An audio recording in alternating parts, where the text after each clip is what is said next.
Good morning mga kapagsiw. Alam niyo may sasabihin ako sa inyo. Ang tao pala, pag matanda na, tulad sa mga magulang natin, parang bata na. Tayo nung araw, pag iniwan nila tayo yung naghahabol na wag mo kaming iiwan, wag mo akong iiwan, wag mo akong iiwan, mga ganun, di ba? Ngayon, baliktad na. Kasi na-experience ko po sa tatay ko.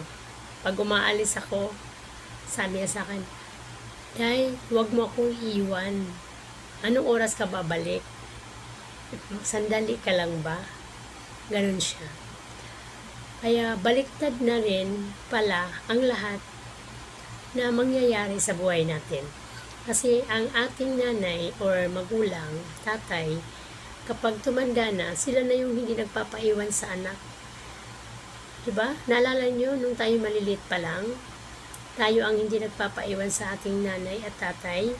Ngayon, sila din ang hindi nagpapaiwan sa atin. Experience ko po. Kasi sa kalagayan ko ngayon, ang tatay ko gusto na mayroon nagbabantay sa kanya, namimili pa ako ang gusto niya.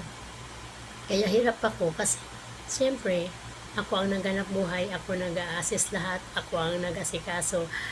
Andyan siya na hindi ko maiwanan. Kaya medyo tagilid talaga ang aking kalagayan. Pero go lang tayo, alang-alang sa magulang. At tandaan nyo mga kapagsew, ang magulang kapag tumanda na, ayaw na magpapaiwan sa anak. Kung ano man yung ating ginawa nung araw kabataan, ganun din ang gagawin nila ngayon sa kanilang katandaan.